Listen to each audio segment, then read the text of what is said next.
This is a regular city council meeting of the City of Ocean Shores. It is November 26, 2024, and the time is 6 p.m. The meeting is being held at the Ocean Shores Convention Center. The meetings are simulcast and archived on KOSW Radio. Meetings are live streamed with closed captioning and may be accessed on the city website under council recordings. The meetings can be viewed on cable channel 68 on Thursdays at 12 p.m. and Sundays at 10 a.m. We have roll call, please. Councilmember Sires, Here. Councilmember Taylor, Here. Councilmember Griebel, Here. Councilmember Klein, Here. Councilmember Scott, Here. Councilmember Wills, and Councilmember Hartman. Here. Tom, can you lead us in the Pledge of Allegiance?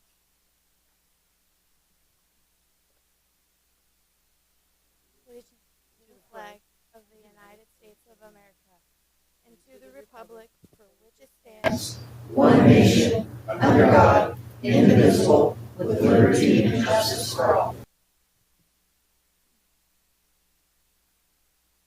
I'd like to ask for a motion to approve the agenda. I'd like to make a motion to move item number 13 to item number 4. Second. We have a second. All in favor? Aye. Okay, we move it to number 4. We need a motion at this point. We need a motion to To approve. approve the motion. Yeah.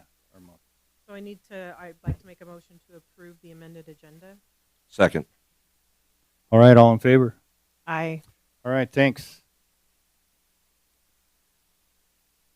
We have board and committee vacancies, 1 vacancy on the Civil Service Commission and 3 vacancies on the Planning Commission, 2 vacancies on the Library Board of Trustees. Tonight, I would like to appoint Elizabeth Perry to the Civil Service Commission with council consensus. All right, thank you.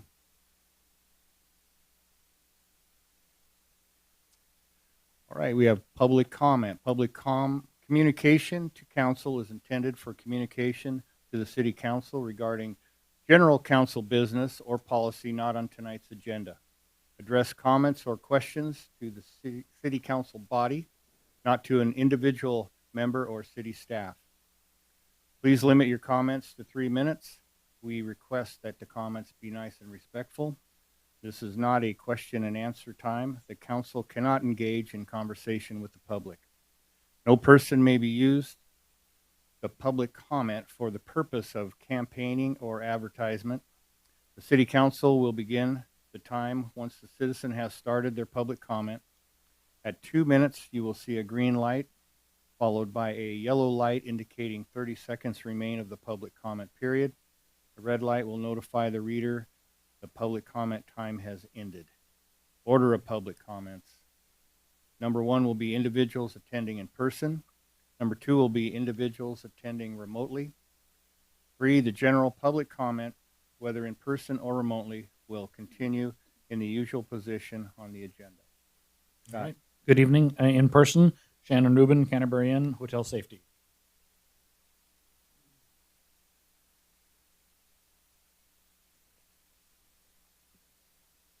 Thank you. I'm back in town and I was looking at some of the hotel pricing, and I'm not sure if you guys are aware, but right now hotels are selling rooms for $40. And I have to tell you, if someone's selling a room for $40, it's probably pretty deplorable and not clean. That's like Motel 6 pricing from the 90s, and it's really actually quite scary and will impact LTAC.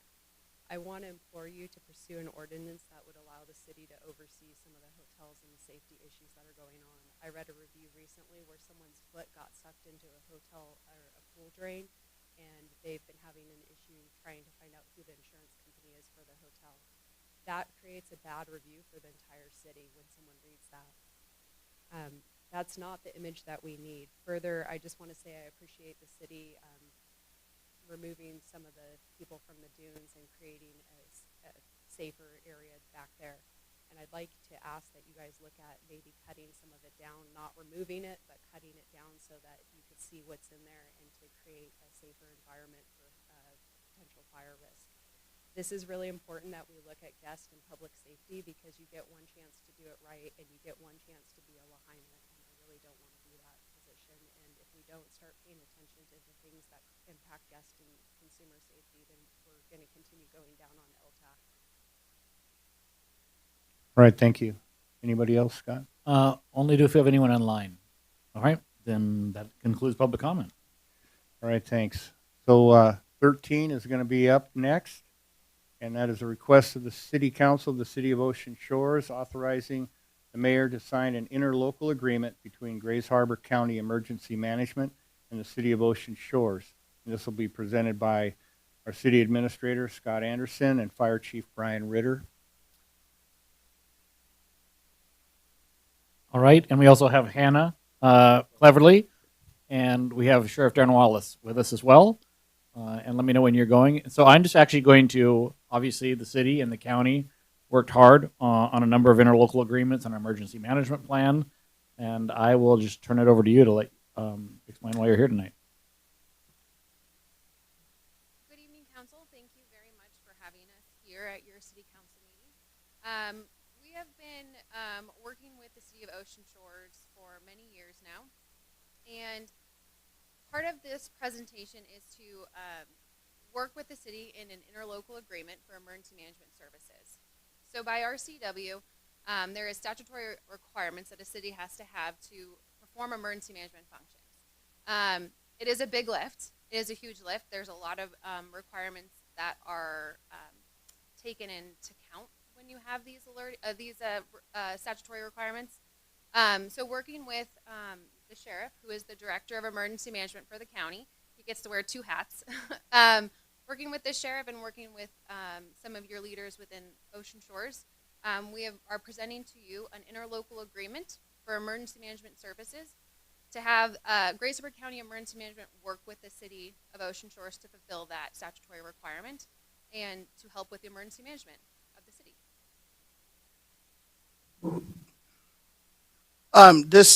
This role that Department of Emergency Management has played, at least in my tenure since being here, they've been really involved. They've been pivotal in trying to come up with our emergency comprehensive plan. There's a lot of tedious work that goes into that.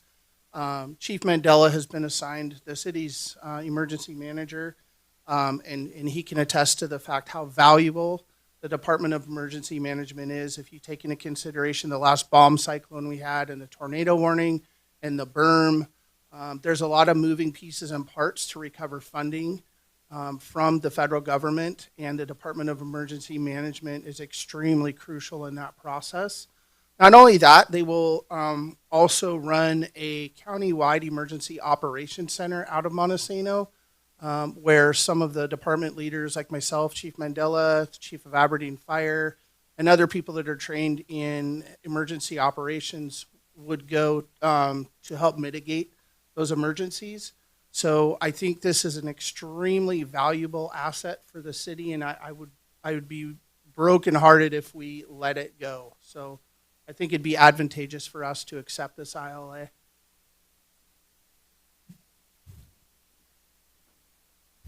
All right, any public comment? No? All right. Council, any questions or comments? I think it's a good thing to do. A lot of your big cities have it also, so it would help us with any emergencies. All right, any other comments? Okay. So I would like to make a motion to approve a request of the City Council and the City of Ocean Shores, Washington, authorizing the mayor to sign an interlocal agreement between Grays Harbor County Emergency Management and the City of Ocean Shores. Second. All right, we have a second. Any other comments? All right, all in favor? Aye. All right, thank you. Thanks for coming in. Thank you, Hannah. Sheriff.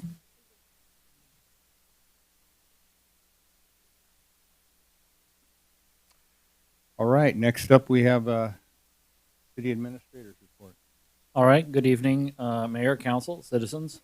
The first is just an appeal. We, the Ocean Shores Police Department and the Ocean Shores Kennel, is in need of volunteers. So if you are passionate about furry friends and wanting to work with dogs and make a difference in their lives, there is an opportunity for you to become a volunteer at the Ocean Shores Kennel. They're seeking dedicated individuals who are willing to lend a helping hand and provide much needed care and support to our beloved shelter animals. And as a kennel volunteer, your responsibilities would include feeding and watering the dogs, walking and exercising them, cleaning the kennel and helping to maintain a clean environment, and providing socialization and playtime for the animals. No prior experience is necessary. All you need is a love for animals and a willingness to lend a helping hand. To sign up to be a kennel volunteer, there is a form on the city website at CivicWeb, or you are free to call the city administrator, and I will put you in touch with the right people to do that, one of whom is in the audience, Jane Shattuck, who's our volunteer manager for that. So please, if you want to do that, we're really encouraging you to do it. And you can also check out the city website. There's a little blurb right on the front page that will take you to exactly where you need to go if you want to sign up to be a volunteer. A couple notes about the city. We've got Thanksgiving coming up, obviously, and a reminder that our city offices will be closed on both November 28th and the 29th in recognition of the Thanksgiving holiday, and will be opened at 8 o'clock sharp on Monday morning, December 2nd. We have an event coming up, the Tree Lighting Festival at the Ocean Shores Convention Center. This is going to be Friday, November 29th at 6 o'clock. There will be musical entertainment. Santa will be there. The tree lighting will follow. Come enjoy cookies and hot cocoa, and the mayor will be there to make an outstanding speech. I will be accompanying him at that. And then lastly, this is just a sort of a personal thank you to the wonderful folks at KOSW. About a week ago, I was sitting typing away in the office, and all my phones started going off. And an alert for we were having a tornado. And at first, I was slightly incredulous. This must be somewhere else that this is happening, but we were being included in it. But lo and behold, after a few minutes of research and calls with the county, it was not an accident. And I will tell you, the first place I turned to for information was KOSW. They had everything I wanted to know. It was up to date. It kept me informed of every event that was happening. Bruce came on the air to give us the all clear. And I just think that is what local radio is all about, providing a system that helps inform citizens when we need it most. So my personal thanks to KOSW for doing that. That's it. All right, thanks, Scott. Council liaison reports and committee reports. And Richard, would you like to start us off? Sure. So I attended the Parks Board meeting, and some of the significant events at the Parks Board is they have asked for, in coordination with the high school principal, a student liaison, and they have selected a young man named Elton Rocky. He's been selected and approved by the council, and he will start in January. He's pretty excited about getting involved in city government. The Parks Board is looking for a potential second liaison student, preferably a junior, so they have a little bit of time overlap. And the other thing comment that was of interest to me is that Ocean Shores is close to becoming the second largest city in Grays Harbor County. And I hadn't realized that before, although I realized we're growing, but to be the second largest city could potentially indicate or cause more funds to come our way, and that'd be a good thing. So that's all I have on I also met with the mayor on 18 November. We had some fruitful conversations. Thank you, Frank. And that's all I have. All right, thanks, Richard. Rich. I attended agenda review. You're welcome, council, for this action-packed agenda. And we had our final LTAC meeting with the summary recommendations of the committee as your item 14 tonight. All right, thanks. Allison. I attended Public Works, and Becky gave us updates on all the projects that are going on. And then also, I wasn't able to attend the LTAC, but I was able to watch the videos, and a lot of great information on those two LTAC meetings. All right, thanks. Lisa Scott. Signed warrants, attended agenda setting, also attended Public Works, and just a big shout out to the Public Works crew. They have been really busy. Some of the one of the interesting facts coming out of that was our 3 million gallon tank, and we're on hold temporarily with doing any repairs to that because they are coming in a lot more expensive and there's some more issues than we had thought. So we're exploring potentially looking at cost for a new tank versus rehabbing what's there. So more to come on that, but we're definitely paying attention. So thank you. All right, thanks. Lisa Griebel. Just a quick report from the library.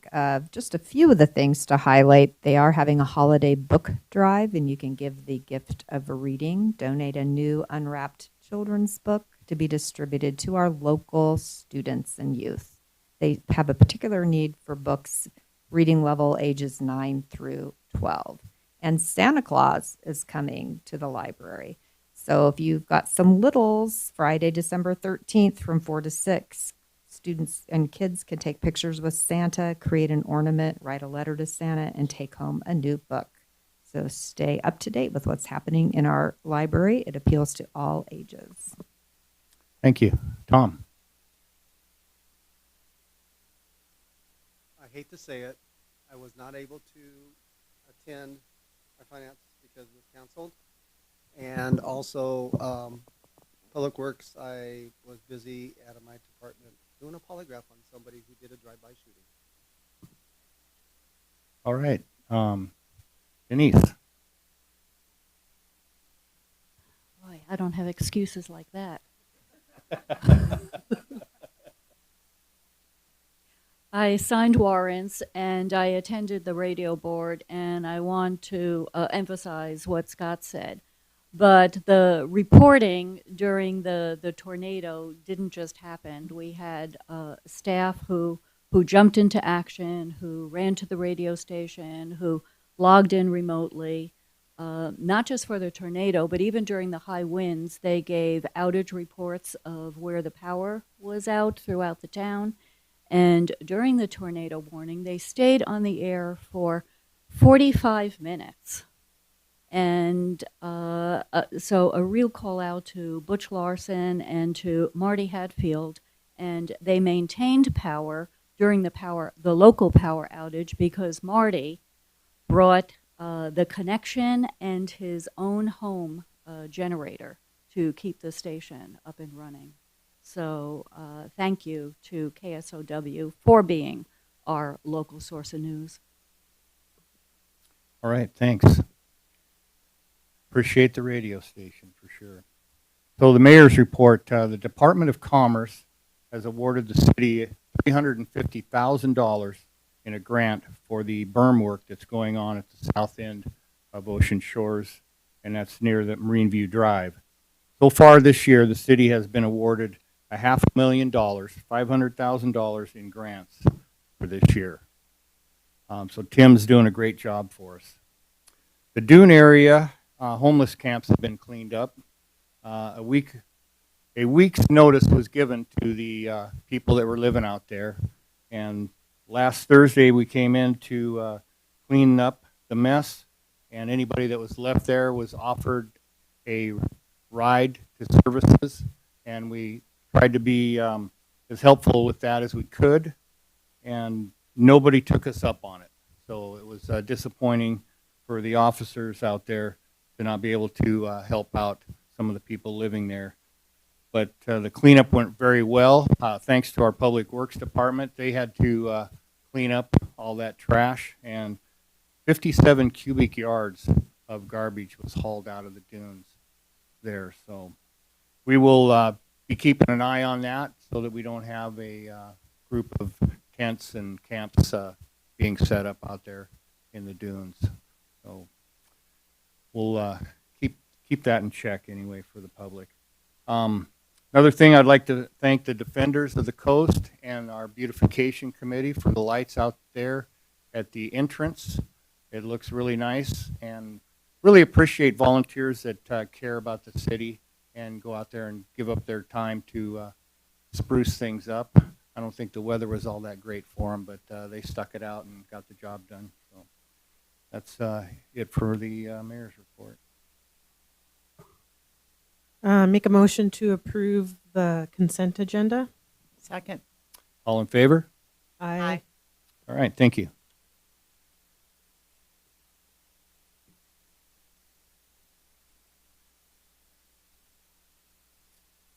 So next, we will recess the regular city council meeting at 6:20 and convene into a public hearing.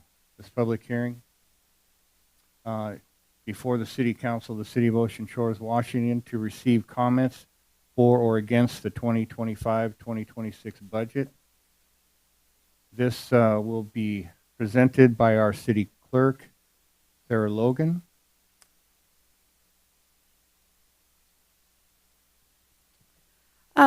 Okay, so we are statutorily required to do 2 public hearings before the first reading of the budget ordinance.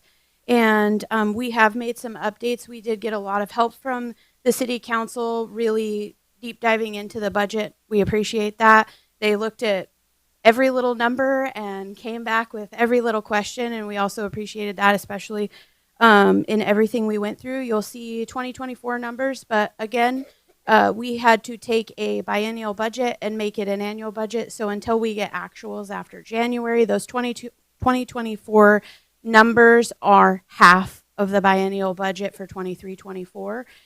We got starting balances in, which had to be done manually. And we just really got it up to par, and we thank you guys for helping us with that.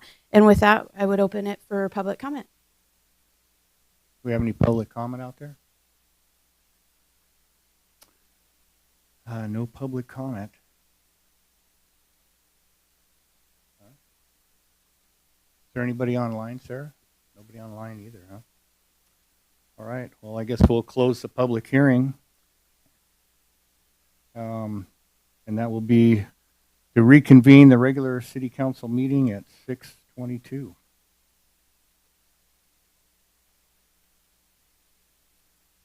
So we'll move on to, there is no old business, so we'll move on to new business. That's the ratification of Emergency Proclamation 2024-3,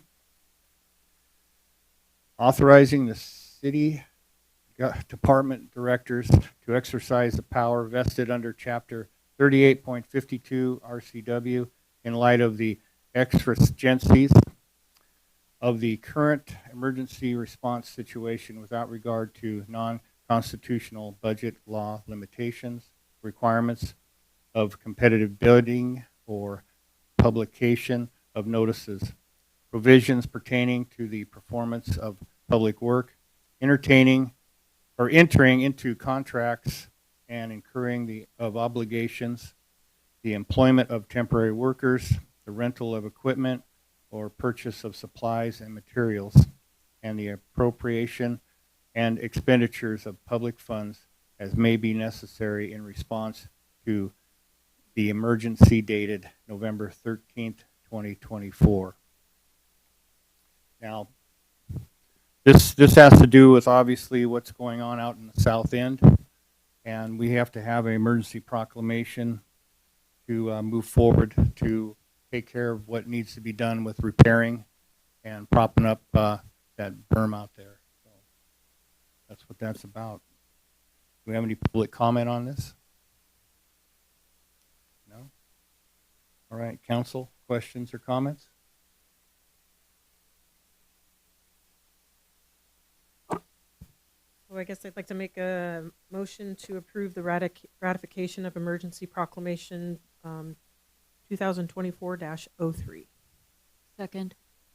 All in favor? Aye. All right, thank you. All right, we have next up, we have an ordinance, the ordinance of the City Council of the City of Ocean Shores, Washington, amending the Ocean Shores Municipal Code, Title 17, Section 17.5.250C, relating to accessory dwelling units, and this will be presented by Planning Commissioner Chair Mark Lawless and Marshall Reed, our planner. Mr. Mayor, members of the council, members of the public, good evening. The City Council and the Planning Commission have collectively worked on changes respected to Ocean Shores Municipal Code 17.50 to align with RCW 35A.21.314. Under the referenced RCW, the City of Ocean Shores may not limit the number of unrelated persons occupying a household or dwelling unit.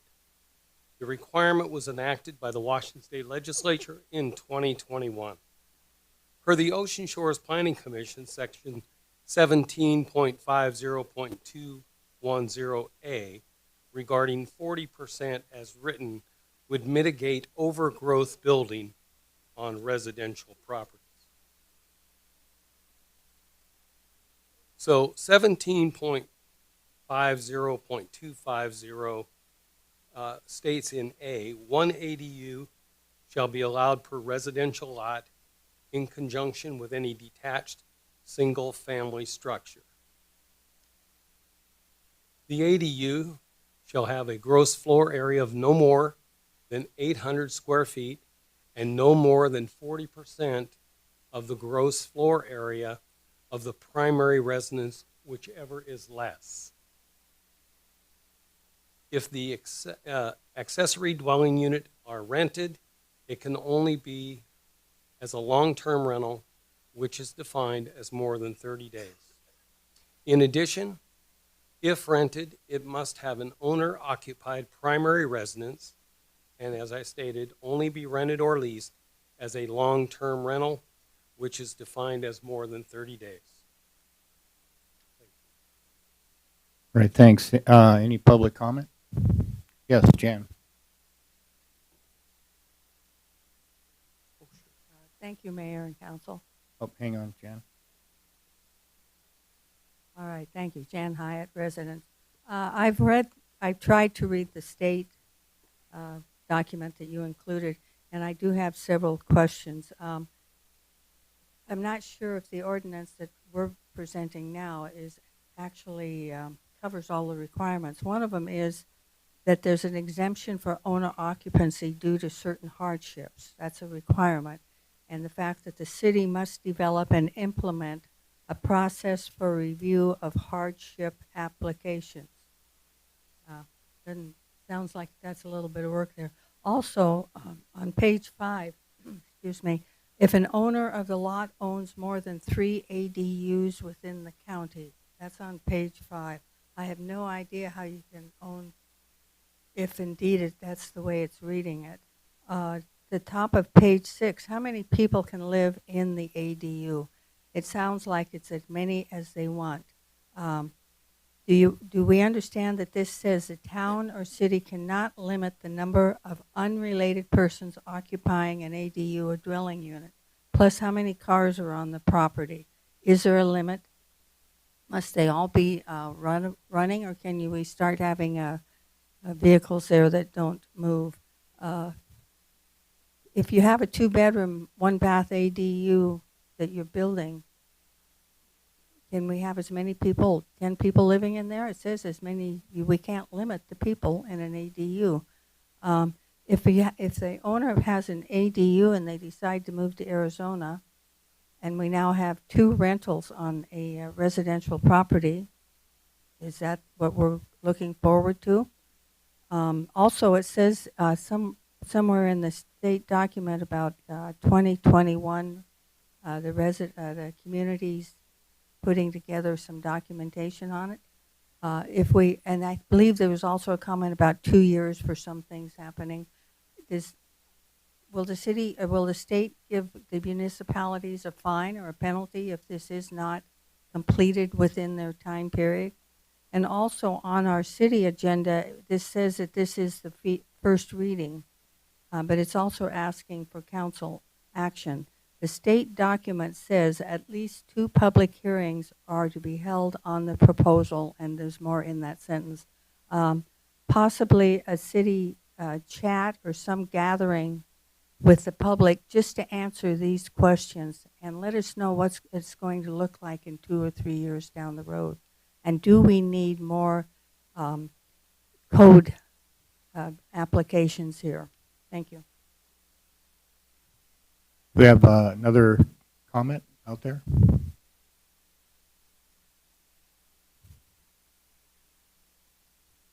Yes, go ahead. I'd just like to comment on the 30 days that they have to be rentals for over 30 days. all sorts of loopholes around that on Airbnb and VRBO and things like that. Like people do 30-day contracts all the time and cancel them. So I just want to point that out, that that's one of, especially in the lodging industry, one of the loopholes that people are getting away with in non-allowed areas. They're having a 30-day rental and then they go in and cancel it midway through because there was an emergency or whatever. So I just really want to caution you guys on how you're going to enforce it being 30 days. All right, any other comments? All right, council. Yes, Lisa Scott. So currently, right now, as our ordinance sits, the only change we are proposing is to take the one paragraph out that says no more than one family shall be allowed to occupy an ADU. That is the only change to the ordinance. So, because right now, currently, our code is showing bias, and that's what we're trying to correct at this time. Not, so that's why this is before us. And I didn't know if you guys wanted to add anything to that. Yeah, that's something that I think might have been a misconception in the first ordinance that was brought before the council. Current code allows ADUs in all residential zoned districts of the city of Ocean Shores. So this proposal doesn't seek to expand the use or the siting of ADUs within any of the residential zones. It's already allowed. What we're trying to do is line up the city code with current state code, the RCW, which requires that we not discriminate against a family member or a non-family member occupying the ADU. That's really all this code does. In addition, we've also put in a stipulation, because currently it doesn't say that an ADU has to be an owner occupant. So it's possible that you could rent your house out today under current code. You could rent your house out to a disabled person who requires healthcare assistance, and you could put that person in the ADU under current code. So what we're seeking to do is to just line things up with the state code and tighten up the owner occupancy, which is still a difficult thing to prove, because we don't necessarily go out and check to see who's living in the primary residence and then who's living in the accessory dwelling unit, and do blood tests to make sure it's a family member, that kind of thing. I'll just touch a little bit on something that Shannon brought up, and that's the 30-day thing. The city is currently working on code to address the transient rental violations that are taking place in Ocean Shores. We're not blind to the fact that that's going on out there.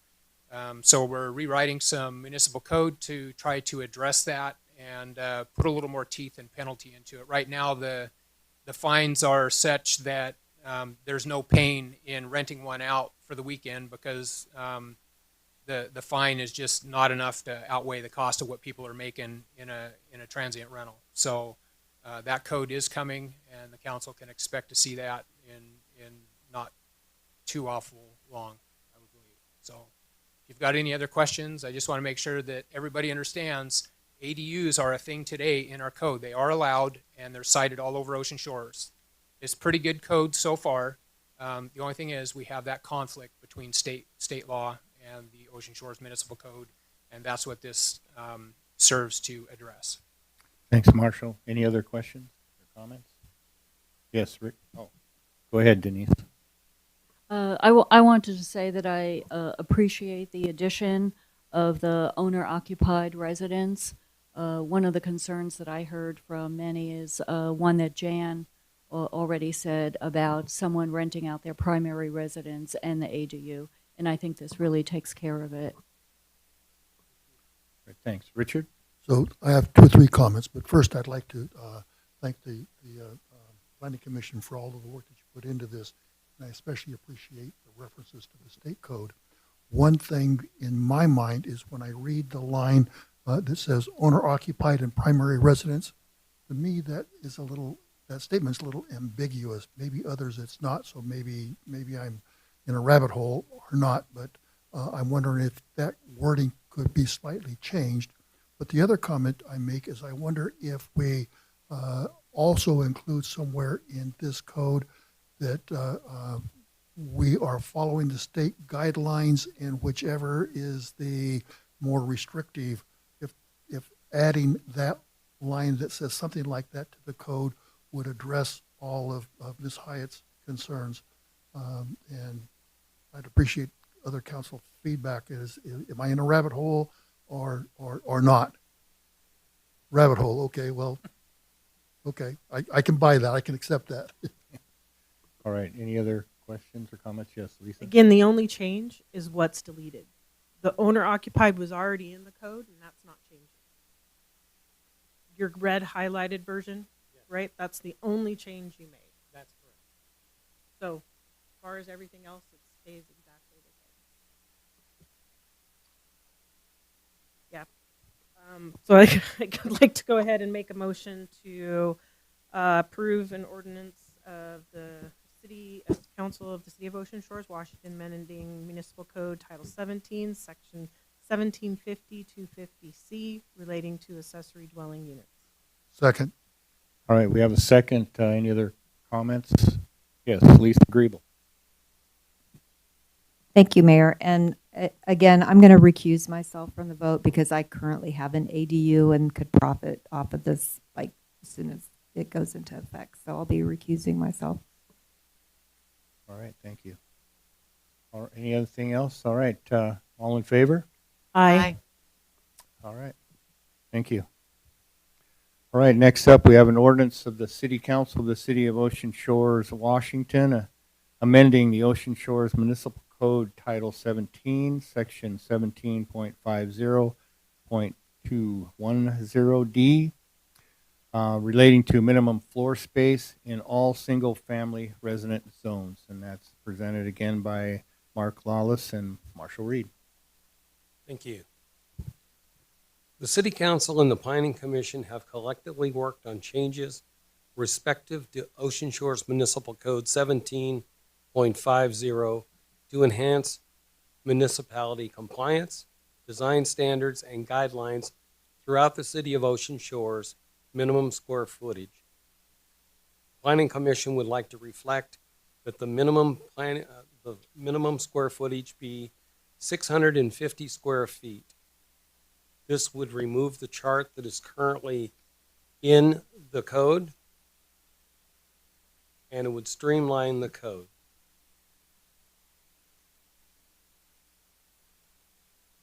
No building or combination of buildings shall occupy more than 40% of the total lot area. All lots shall be 7,200 square feet minimum, except lots as plotted at the date of adoption of the ordinance coded in this chapter. In addition, no dwelling shall be permitted on any lot wherein the main floor area of the structure, exclusive to open porches and garages, shall be less than 650 square feet. Thank you. Okay, thanks. Marshall, do you have something to add to that? Well, I think we'll wait for questions. If you guys have questions, I'll entertain that. All right, thanks. Public comment. Anybody have a comment? No? All right. Council. Anybody have a question or comment? None. Okay.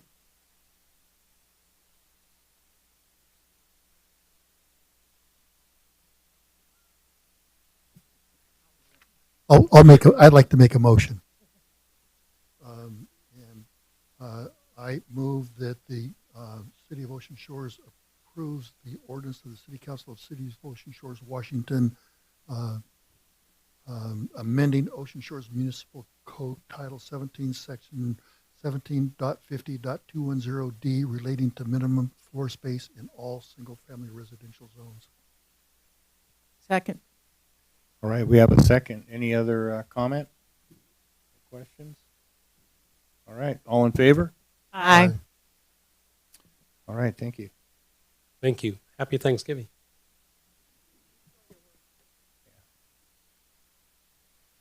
Okay, next up, we have an ordinance of the City Council of the City of Ocean Shores, Washington, adopting the 2025-2026 budget.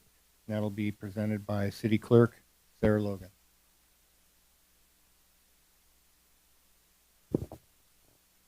Okay, so this is the fun part. You guys get to sit in the hot seat.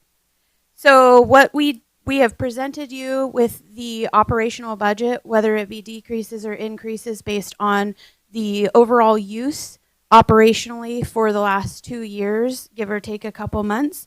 During this process, we put together collectively between the council and city administration and listening to the community a list of various things we'd like to see approved for the next 2 years. It is at this time that we would request the council, after public comment, of course, review these requests, make recommendations to the finance staff, and whatever you put together tonight as approvals is what we will put in the budget that will come out on December 10th. Email went out to all of the council members today that took all of the requests. I tried to make it just a little bit easier, and truthfully, it was more for me than you.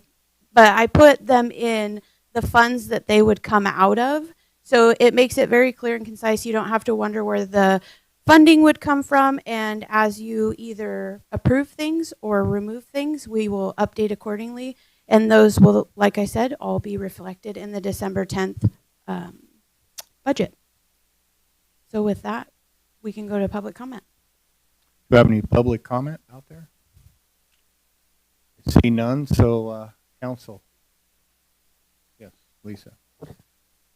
So I realize we have not yet made it on resolution to keep our general fund at 2.5 million. So we're still at what, 2.1? We are at 2.0. So resolution 833, which is something we talked about at the last council meeting when it was challenged that we were already at 2.5, that was not put together accurately. It had to be updated by resolution. It was requested that that resolution come forward. So at this moment, at this ordinance, the bottom line is 2.0 to start the general fund going into 2025, unless the council chooses to change that. Historically, we've left it at 2.5 as it was a motion, good measure. The only reason I brought that up is because if you take a look at what the sheet that we were provided today, if we were to approve all of those expenses out of the general fund, we would have below the 2.5 we're talking about. Correct? That's correct. We'd have 2.365. So I just, as we move forward with tonight, I wanted that to be recognized. Obviously, ending fund balances could change a little bit. We're not 100% sure until January. So, but in light of that, if we do decide to accept all of those, I would hesitate making a resolution for 2.5 if we're just going to need to amend that at some point. Correct. Yes, Richard. So I have 2 or 3 comments, and the first one is just that. It's just a comment. When we approved the High Dunes Trail, there was an implied promise that we were going to build a ramp or an exit off the north end of that Dunes Trail. It's not in this budget, nor should it be. We've got enough money in this budget. We just want to put it on the table that if there's money left over in 25, as we come into 25, that's one of the high considerations. More to the point, it appears, as I have scrutinized this budget, that we approve tentatively $50,000 each for the stormwater and sewer water rate studies, and in the proposal that was emailed today, I only see a total of $50,000, 25 each instead of 50 each, and I think that's a correction that we could make. I appreciate what Lisa Scott said about 2.3 as opposed to 2.5. And I personally am all in favor of approving this, even though we're a little bit below our hope for 2.5. So I hope that made sense. And that's all I've got. Am I able to respond to that? Yes, go ahead. So just to be clear, and so the community understands what's happened so far, we have not tentatively approved anything. The only tentative approval that we have done is allocating the American Rescue Plan Act funding for the walk-in clinic. Everything so far has just been simply a list. When this was brought forward to the last council meeting, after council consideration, it was noted that I had the value of a study a little bit too high. And so going back and looking at historical numbers, 25,000 was more reasonable. And I'd rather like look at a little bit less than a lot more right now, especially when I don't know that we'll be doing these simultaneously. So that reflection was a request that the council had wanted. I researched and I updated accordingly. All right, thanks. Lisa, then Richard. I just have a quick question. So if, is there any, I know I'm kind of backwards a tad bit, and for that I apologize. But on the item 12, the resolution, is there any hurry that we couldn't bring this back in February, or does this need to be approved now? Because I would feel that at least we would know. I just hesitate putting in an amount, not knowing what that's going to be, and it may be that just 2.5 is definitely what we need to strive for, and that's what we need to hit. So just to be clear, ordinances are laws, resolution are guidelines. Resolutions they don't bind us to do anything. So if the council did go a little under that number, I mean, you're going against what you've chosen as a guideline, but we're not doing anything illegal based on, I would hate to see the council be in a way with a ton of first respond absolute requests and not be able to go below that 2.5. And that's why it's by resolution and not ordinance, because there could come a time where you have to make decisions like that, or circumstances could happen where we might not hit those fund balance at 10% or something like that. So it'll stay just a guideline, and you could absolutely bring it back in February. It's a council decision. All right, thanks. Richard. So first, to address the 2.5 versus 2.3, and the operative there is it's a guideline. And I think that it's important that we establish that guideline, and it doesn't matter to me whether we establish it today or in February, because it's still just a guideline. And the other thing I wanted to say is thank you. You framed better than I did on the tentative approval. In my mind, we discussed it at the last council meeting, and we didn't approve anything. That's why I put the tentative in there. So thank you for your framing. And also thank you for the research on the 25,000 versus 50. If your research has shown that 25,000 should pay for the studies, that's good enough for me. So once again, thanks. All right, thanks, Richard. Any other questions or comments? Yes, Lisa Griebel. Thank you, Mayor. So, Sarah, I have like a kind of a big picture question to help me understand. So I'm looking at the big document, the 25-26 one, and you had an introduction about it was about the fund, the general fund. It was on it would be page 20 of the budget that you presented. And it talked about the ending balance for 25-26 was $4,392,146. So is it that number then minus the separate list you provided with the asks? Is that how you got to the 2.365? Yes. So we have always established that surplus meant anything above and beyond that guideline number that the council has decided. So when I created this spreadsheet for you today, I wanted to take what we anticipated the beginning fund balance of the general fund to be and utilize that to subtract what the requests were to give you a real number that we would be starting at if you approve all of these requests.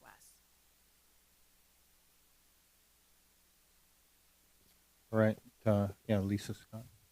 Just a quick question. So I'm not a financial person by any stretch of the imagination. Me neither. If you do not know this answer, it's okay. But I know that we've grown as a city. Obviously, everything has gone up in price. Things are more expensive. What is a healthy reserve to have to ensure that we are good we're a good healthy spot? Is there a particular number? I get we had extra money in doing, adding the extra into the ending fund balance and keeping a reserve.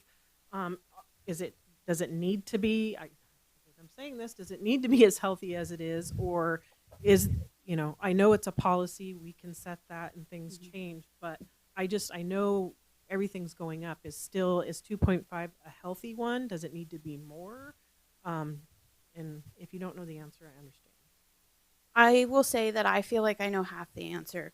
So experience wise, over the history of time, when they came out of 2009, it was imperative to start putting money away because we didn't have enough money at that point for salaries, and furloughs were happening and those kinds of things. So as they have found themselves with a surplus, it seems to be that at a certain point, 2017, it started at 1.5 and it has slowly gone up from there.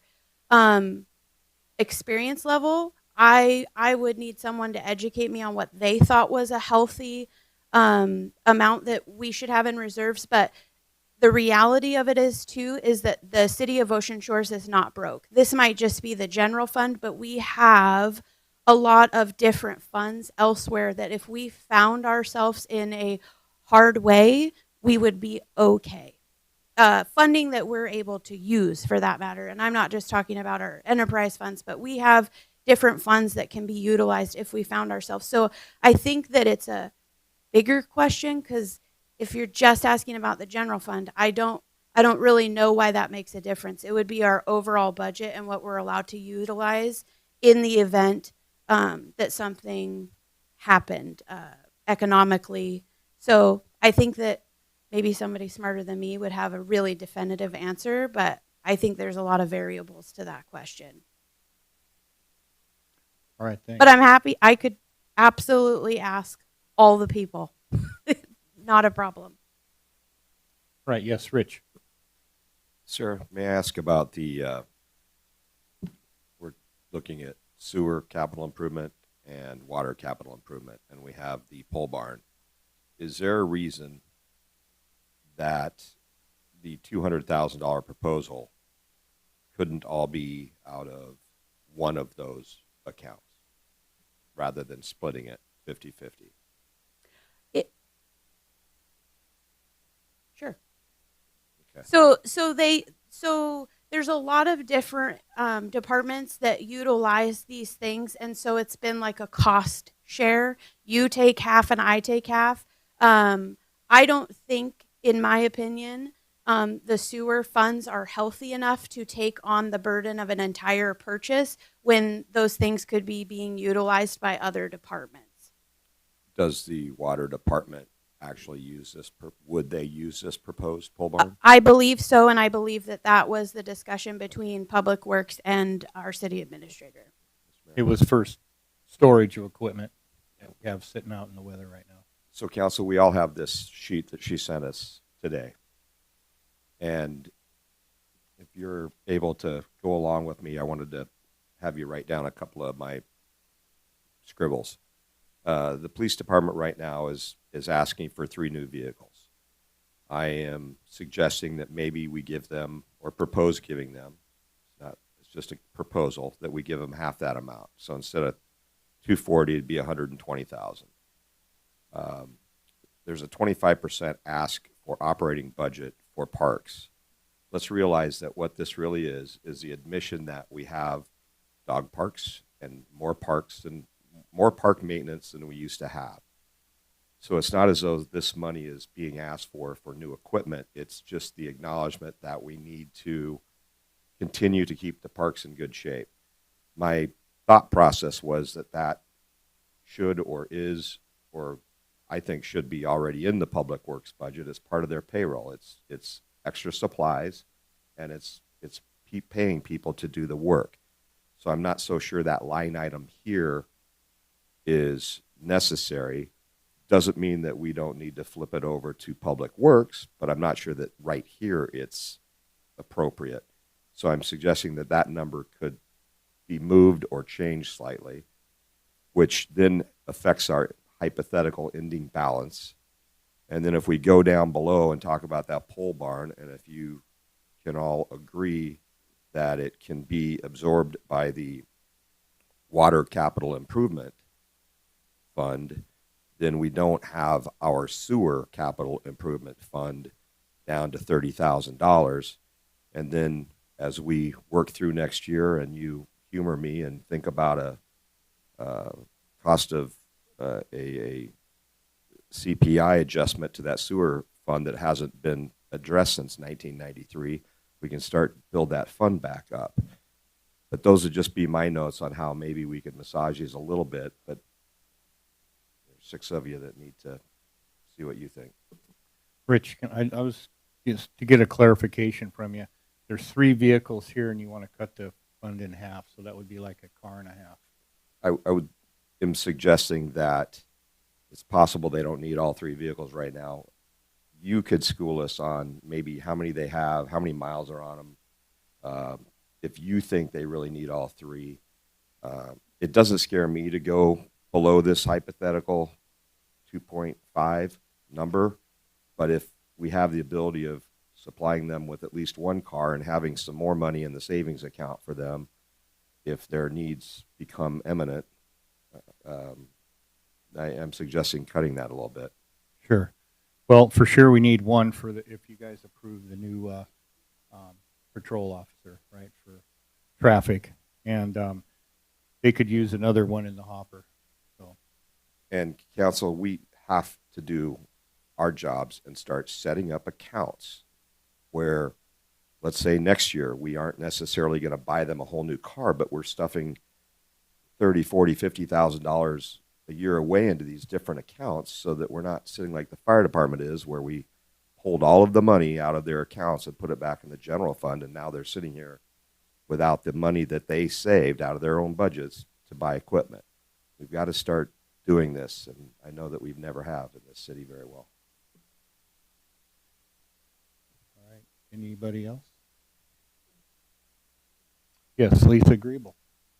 So does the line item under the general fund with the additional patrol officer, is that the only increased staff we're asking for, not just for the police department, but overall encompassing all of our services in the city and all of our staff in the city? Is that the only increase that we're asking for staffing? We are asking for 2 increases. 1 is for the patrol officer, and then 1 is for a carpenter, which is $120,000. No more than that. We don't pay medical or retirement or anything like that. So at this time, the city is only asking for 1 continuous employee, which our budget, about $600,000, allots us reoccurring. So that would make up for those 2 positions, if you will. The good thing about the carpenter is that can go away. so that one's safer than a full-time employee, which we have more than enough to do. Now, that's part of the building trades that we've talked about that we want to get signed on for so that we can get licensed construction help. And I just want to attest to what Councilmember Hartman's saying too, is that I do believe in 2025, the Finance Committee and the Council, but mainly the Finance Committee as a start, has a ton of work to do. The city, after myself and our assistant treasurer have researched tons of reserve accounts and surpluses over the years, a lot of things have kind of gone to the wayside, and we have a couple funds that we allocate money from different taxes and stuff. But this city, in my opinion, needs to get very serious about putting money away for things and making sure that it stays there. At certain points, we've had money for fire trucks. We've had money for the SCBAs that you see on this list. We may have even had money for police cars, but when we go into the next budget, it was never reallocated, or it was lost, or it was missed.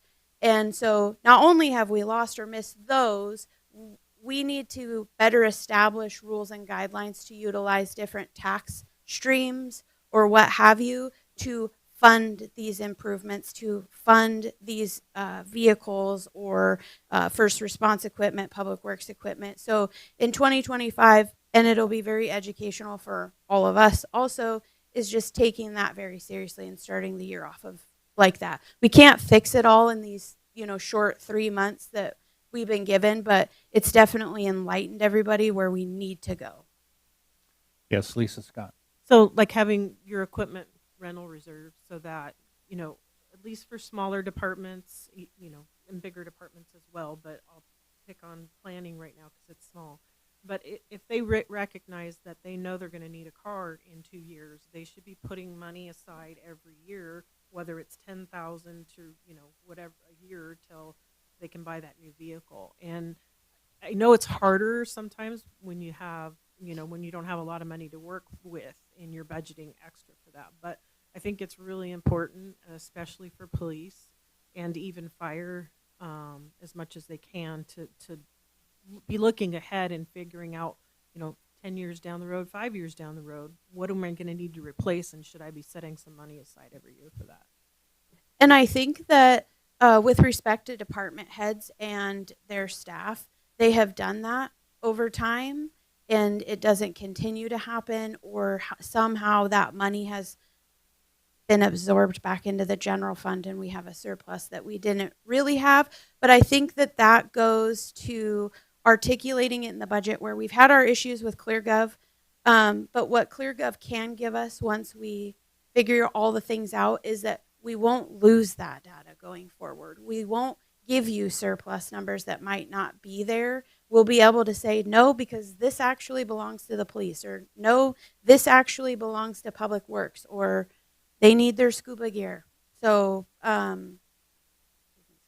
was funny. But anyway, so I think that we all know what needs to happen and what needs to get done. And everybody, I think, is in agreement. And it will have us, I don't think, coming with these massive request lists, because this is all we have. All right, Richard. So as I hear you describing these, I'm going to use the word contingency fund, and that may not be exactly the right word, but planning ahead funds. It sounds to me like you have the bones of an idea about how to implement that and get it into ClearGov. What do you need from us or the Finance Committee to make that functional? And that may not be a decision for tonight, but it sounds to me like you've got a plan and can help move that idea along. I'm asking. I think that collectively, the department heads and the Finance Committee and the council will make a plan. We have little plans or transfers that happen throughout our budget, and we just need to get more diligent about that, and that those transfers and those reserve accounts stay reserve accounts. They don't get absorbed because somebody misses it. Go ahead, Richard. That's a great answer. One of the other questions, Mr. Hartman talked about, Councilmember Hartman talked about the $100,000, I think, in the parks maintenance. I think park maintenance is important, but I also I was sad when we lost the after school program, the summer program, and I'm wondering if we approve this as it is written, and then is there a possibility we could use part of that $100,000 for a summer program? I'm just asking the question. I think my opinion only, so if somebody hates me for it, that's fine. I think that awarding $100,000 for a operational budget for a summer fund program is arbitrary. You could not award the $100,000, and when they have a summer fund program, because this money wouldn't have been spent, they can come make that request to the city council at that time. It is a little odd to me that we come at the end of the year, or beginning of a budget season, and we have 1,000 requests when we could be watching our budget and doing these things through the year. I think Councilmember Hartman said it right. Maybe we get one police car right now, wait for actuals to come in, see where we're at on the hiring, and then we make a request for another one. It doesn't have to be an all or nothing, or just put it in the bank. It's in the bank if we don't spend it. And the question I think I was asking, and the question I was trying to ask, is if we allocated this $100,000 for parks maintenance, could we spend it could we spend a portion of it on a summer fund program, or would we be breaking a rule? It would still need to come to council as a request, and then it would need a budget amendment to move it to a summer fund program line item. So my other, go ahead, and then I have another idea. Okay, Lisa and then Allison. So I think, Richard, I think what you're wanting is you want to see the summer fund program come back. The parks is going to be working or reaching out to the YMCA. So let's, before we do anything with summer fund, let's let them do their thing. And then if they need to come back at some point next year to ask for some money for summer fund program, once they have it all worked out, I think that's a more appropriate time. Obviously, we should have a little bit of money, we'll have some money left. Rich, just so I know, maybe one vehicle for 25 for police, maybe see where we're at the end of 25 and then look to 26 potentially if we have some money available to add a second, or no?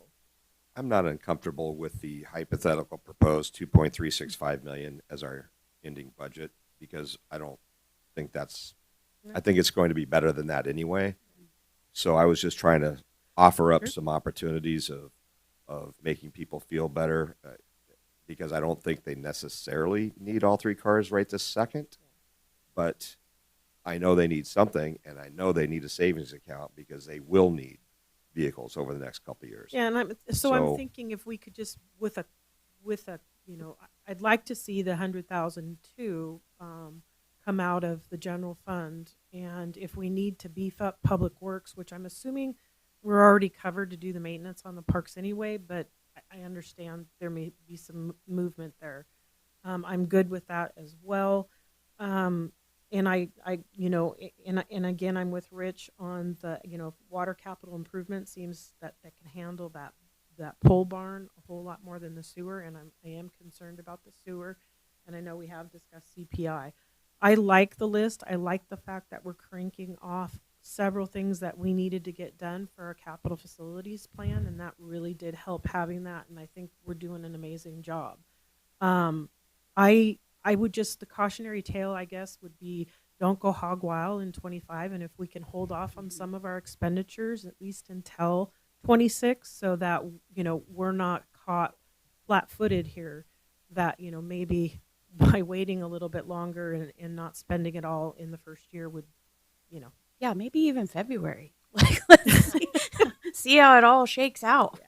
Yeah, but I think you've done an outstanding job, and at least for this, my thought process would be to remove the next item from the agenda and just bring it back at a later time. Are we? Yeah, go ahead, Rich. And Allison's next, Rich. I'm sorry, Allison. No, that's okay. Go ahead. And with the mayor and the city administrator, if I could put the potential capital reserve of $650,000 in your 2 hands, so that you can prioritize the actual items that we put our attention to right away.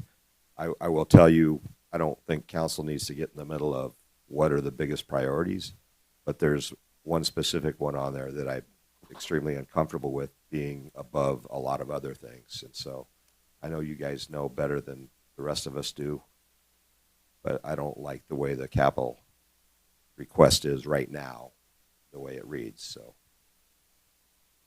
It's not in priority order. that is It's correct. not. Yeah.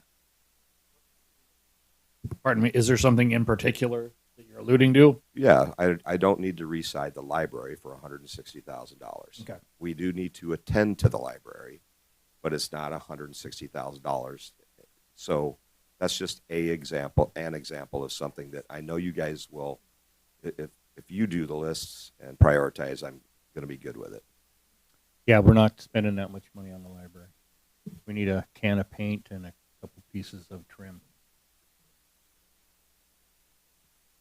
So you're talking about what's listed under capital reserves, the library Yeah, is one of those items. Capital facilities, critical needs. Yeah, the proposal Okay. that was given to us a few weeks ago, and those weren't, as we walked the city, there were others that, again, I realize how the department head brought those forward, trying to put something in front of us, but I know there were other things that were way more urgent. Yes. So I appreciate all the work you put into this because this does make a lot of sense. But I do agree with Councilmember Hartman that I think if we can cut back on some things and wait and see, and we have those funds that are building up that the Finance Committee starts working on the first of the year, I think we're better off doing that. As far as the Summer Fund Program, I was part of that originally. And originally, I believe we had a grant for that.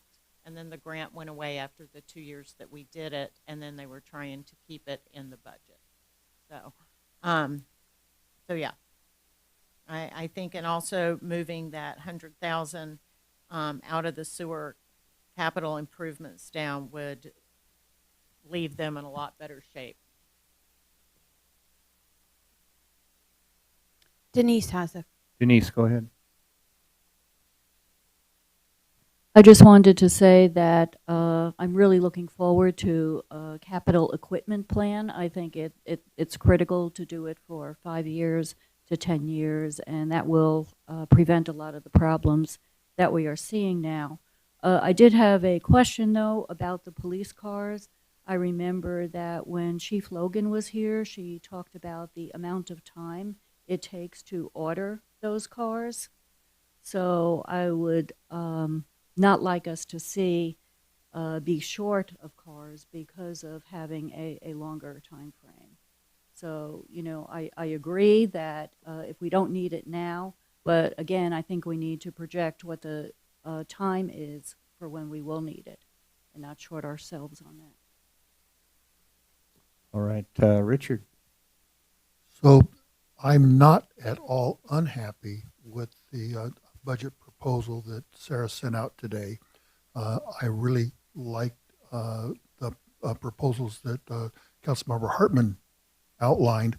I couldn't keep up with all of them. My question to Sarah is what do you need from us or from Councilmember Hartman to consolidate those for the December 10th meeting? Do you have what you need?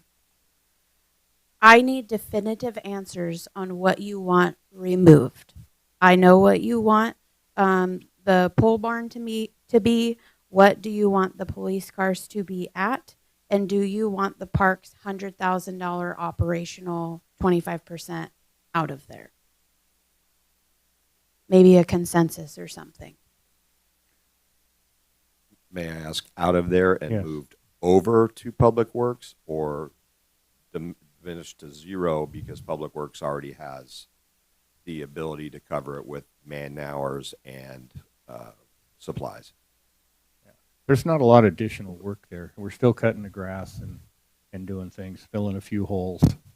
Well, and I don't want to take away from the Parks Board's work, because what they've established is the Chinook Park and the skate park and a better maintenance plan and everything like that.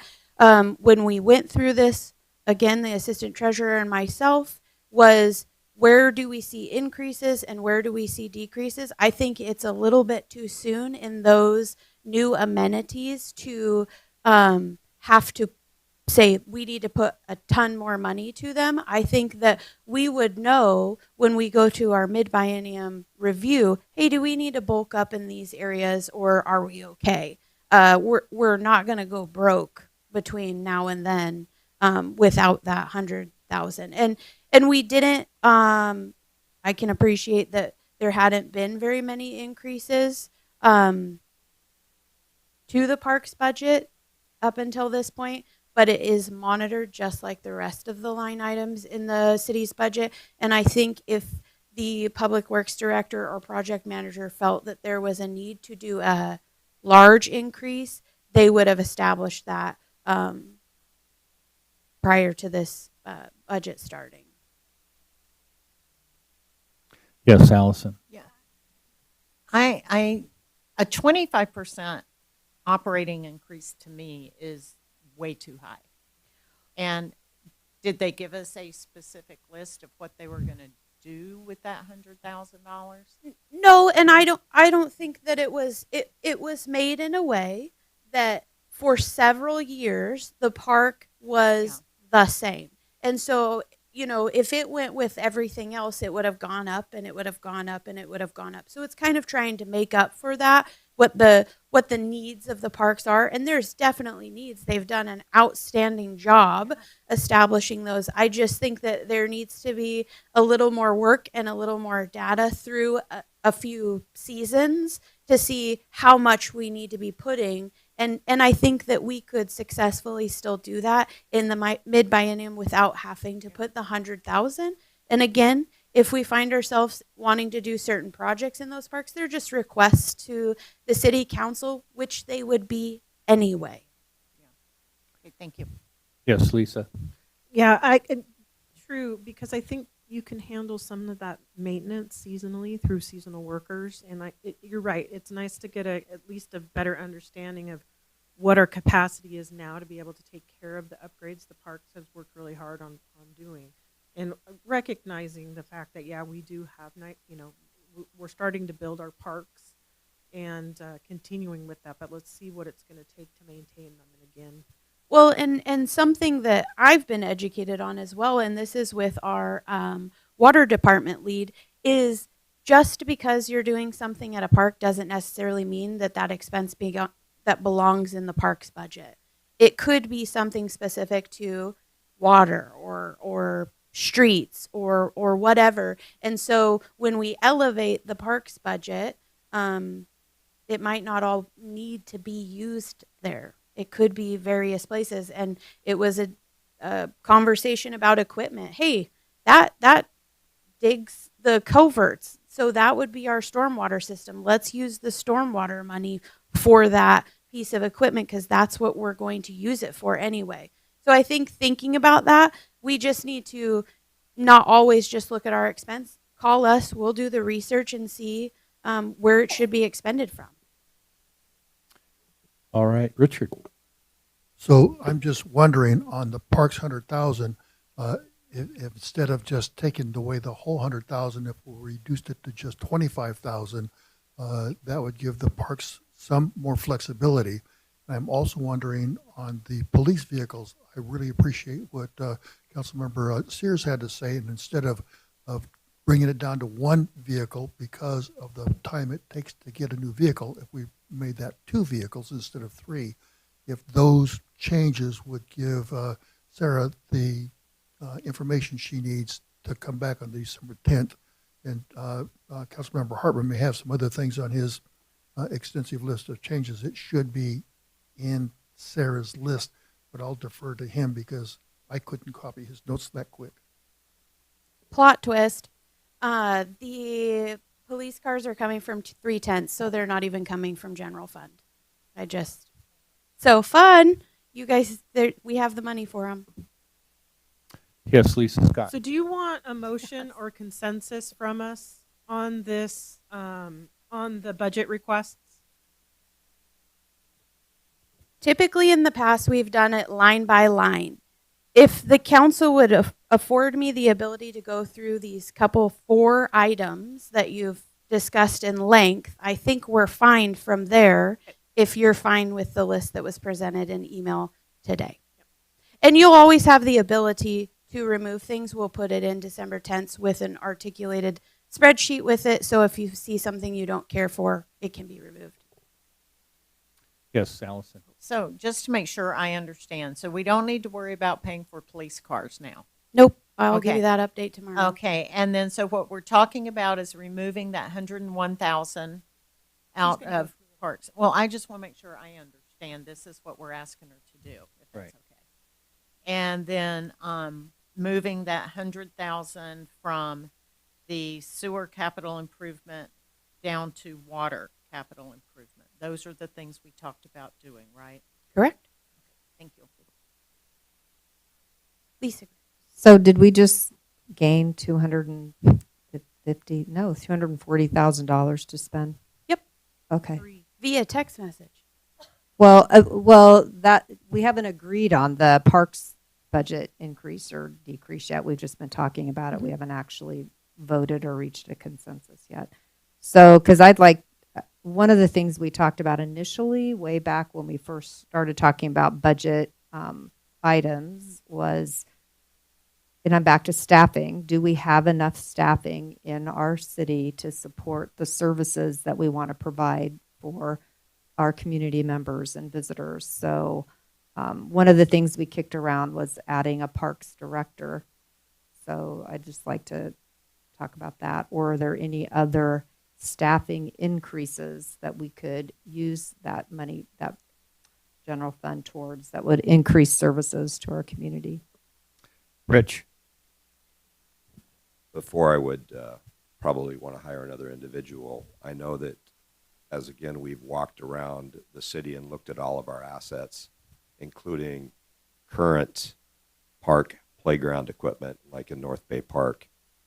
If we wanted to consider leaving some money towards a park item, we should start saving some money to replace equipment that is almost at its final stages right now. So, you know, if somebody really wanted to help parks out, since Public Works is taking care of the maintenance, we should maybe set aside some money to replace the playground equipment at the other parks.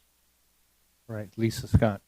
And I appreciate what Lisa just said. However, I would rely on the departments. We asked them what they needed. If they needed additional staffing, that's what I would expect to have come from them. And you know what we've seen, we see the ask for a lead carpenter, and so far, you know, and a patrol officer, and those are what we heard from those departments. And it's hard, you know. It's up to them as to what they need in order to operate it. I couldn't even begin to fathom a guess of what Public Works may or may not need. So to me, if they didn't request additional people, they didn't need it. Not saying they won't in the future, but for this biennium, I don't think they needed it. Otherwise, they would have asked. But is there a parks department that would ask for someone to lead them?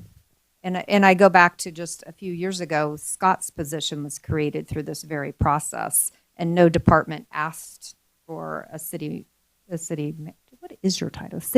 Administrator. City administrator. Tell me. Administer. We have a mayor, and so I report to the mayor. Otherwise, I'd be a city manager. We just You're have council. city administrator, and that was through this very process, and no department asked for a city administrator. That came through this process of the council creating that position. I do think, Councilmember Griebel, that there could potentially be requests for staffing on various things in the mid-biennium or in 26. I think right now there's quite a few different things in flux. We want to do rate studies. We want to do a good solid year, 2 years of the new park updates.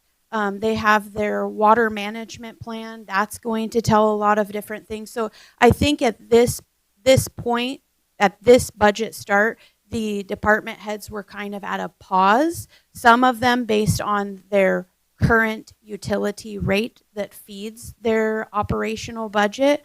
I know that is where we're kind of at with the fire department. The rate that we have sustains the personnel that we have.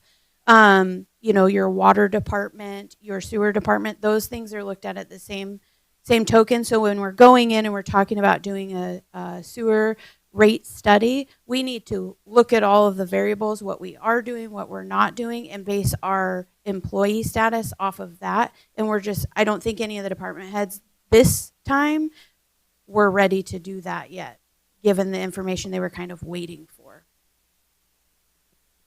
All right, any other comments? You got one?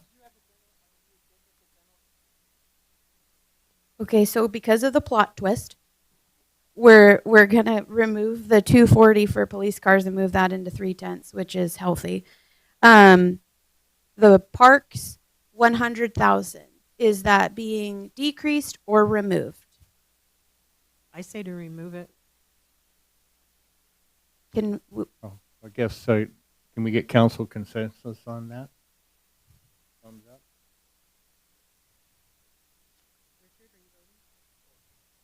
All right. So I'd probably be the only thumbs down to remove that. So just for the radio, there would be 6 thumbs up for a consensus and 1 thumb down versus. Correct.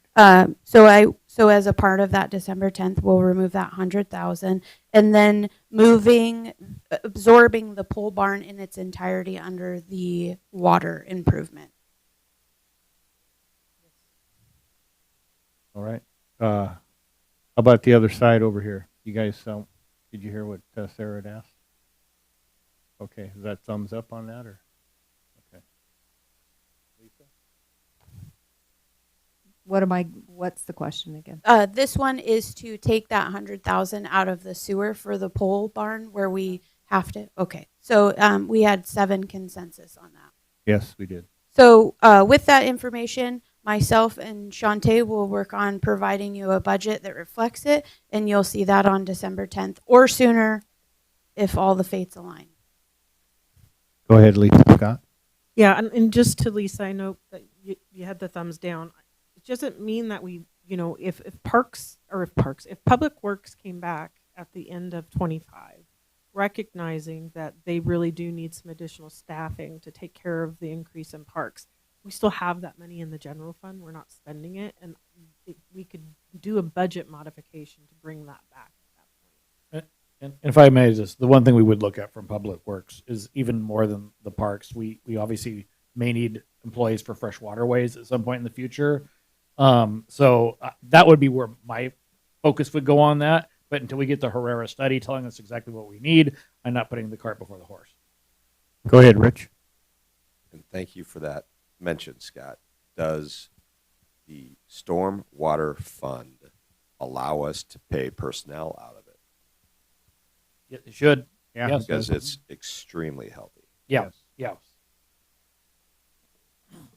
And maybe that's Shantae's kind of the wizard with, not kind of, she's the wizard with our personnel budget. And that might just be consulting percentages, I would think, like what percentages. Everybody's kind of broken down by percentages from various funds. And so it could be where we take a peek at, even for the street staff, the different things that they do. And maybe we up that just a little bit. But that'll take some digging and some research. All right, Richard. As I look at the list of budget names, I don't know what to call this list, the budget descriptions, I don't see 310 on there. And so I'm confused where the 310 actually lives at. 3/10 is a tax that we receive, and that fund in itself is extremely healthy, and it's not a broken down fund in our budget. It has never been. Doesn't mean it can't be. But I can put something together so that you can see the breakdown of that fund and where the monies come from. So I think it's my hearing, and you're not saying Fund 310, you're saying 3/10 of? 3/10 of. That's the, yes. I didn't understand that. Okay, thank you. All right. Anything else? Lisa. Yes, Lisa Griebel. So another question I have is sometimes through this process, when we still had money to spend in the general fund, we chose instead to pay down debt. And is that something that our council was interested in doing through this process this year, or are we feeling okay with that? Rich, Finance Committee, let me know. Right, Rich. The Finance Committee, I am thinking, would ask you to put every spare nickel into the Capital Facilities Fund, because you all saw the number that was millions and millions and millions of dollars. And our mayor has found a way to get it done at pennies on the dollar based on what they hit, as long as we have the personnel to do it. But a lot of that money in that fund is going to be for supplies for them to actually carry out the work. So we would say, let's keep the debt at the low interest rates that they are and put every nickel we can into repairing our capital facilities. All right, thanks. Any other comments? Do we want to So move council action is just to bring it back at the next meeting. Correct. We have everything that we need based on our ending fund balances. We will be in the positive with everything. So we will provide an updated budget on December 10th that reflects all of the things council discussed tonight, and it'll be open for approval if you'd like. All right, so Rich, go ahead. Can you remind us on the 3/10, that's literally for law enforcement? Fire Mhm. does not get a It is. piece of It's just. Is it all public safety? We've only, I think, ever used it for our police department. I think it's both. Because I think the city of Ocean Shores has only used it for the police department. That doesn't mean it's not for all of public safety, but we can take a peek at that. fire trucks, not ambulance, but fire truck in the future. All right, go ahead, Lisa. So we're done with that one, right? Sure. All right, let's No, move I'm on. only asking because I didn't know if we wanted to pull item 12 or not, and I wasn't sure I was doing it at the right time. I guess we're on to item 12. Lisa? Yeah. So I guess I'll make a motion to remove item 12 from the agenda. Second. Okay, we have a second. All in favor? Aye. All right.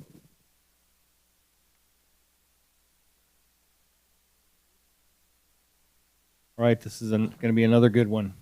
A request of the City Council of the City of Ocean Shores, Washington, to approve the Lodging Tax Advisory Committee recommendations for the use of lodging tax for 2025. And this will be presented by the Lodging Tax Advisory Chair, Rich Hartman.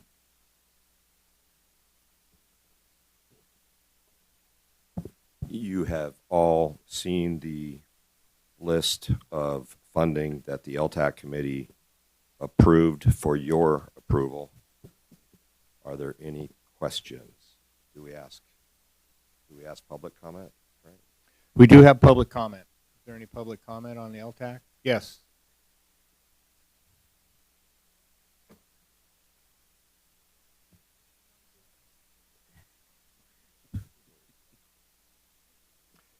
Go ahead. I thought you were just greeting me. I'm waiting for my green light. You got to go before the green light. Okay, thank All you. right. Good evening, council, mayor, and LTAC committee members. And I reviewed the videotapes of the last two LTACs. I have been coming to LTAC for years. And this is the first year that I've not been able to attend myself. I've had to watch it later. I just wanted to say that there were a couple things that were different. The Hog Wild Festival has been declining. I've noticed that it declined. And part of the reason is that the original group was aging out. They were selling tickets for a motorcycle, and they spent their entire year going around from event to event to sell those tickets to award that prize. And they just couldn't do it anymore. And they had a group that was going to take it over, and there was some animosity, and they split. Also, the casino ended up taking half the event to their center, and had the convention center stop at 6 o'clock, not having an event beyond 6 o'clock so that they could all go to the casino. All of those things, plus the weather, plus ticketing all the motorcycles that were parked in the median, all of those things have made it so that it is difficult to have that clientele come here. Also, because of that split between the groups that were organizing it, we had the overflow parking lot completely filled with vendors. It has never, in fact, there were double and triple people with leather sewing machines in there. They don't have that anymore. A lot of the group came here, and the weather was so terrible that they have moved it to Chehalis. They're not coming here now. And I noticed that Shannon mentioned, and Shannon's been a real asset, I want to say. It's taken her a long time to get on this committee. It's been a long time, and I think that her suggestion to revamp and look at some options for Hog Wild from other locations might be a shot in the arm for this group. And it just is, it just leaves something to be desired. Also, the marketing, I think $200,000 is too much for that. I think they're not doing their job and they don't know what they're doing, and I think they'd be better off buying time and going in a cooperative effort with County LTAC, because I don't think they know what they're doing. And I think that the group that they hired were fired from another city locality. That's not a good recommendation. And it is very biased in who it's providing information for. All right, thanks. Yes, Shannon.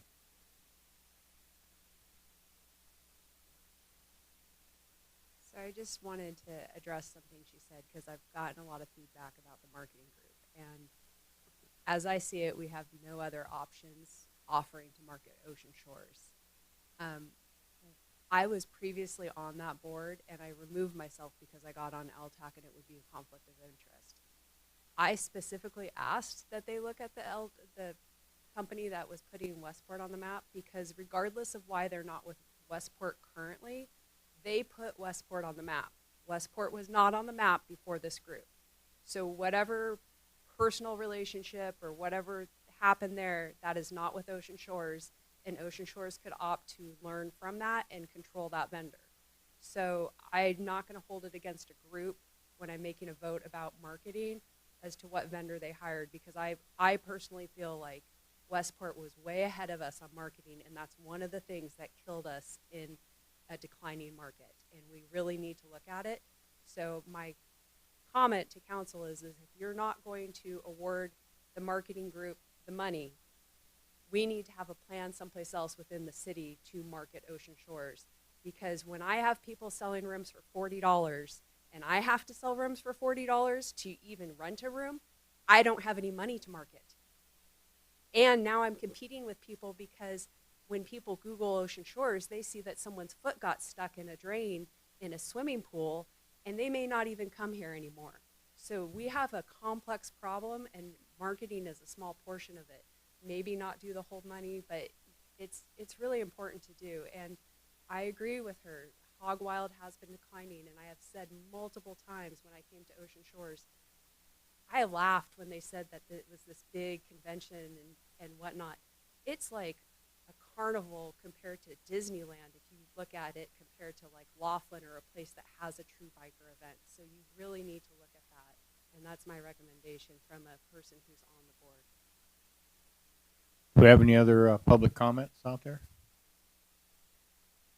Okay, how about council? Yes, Denise.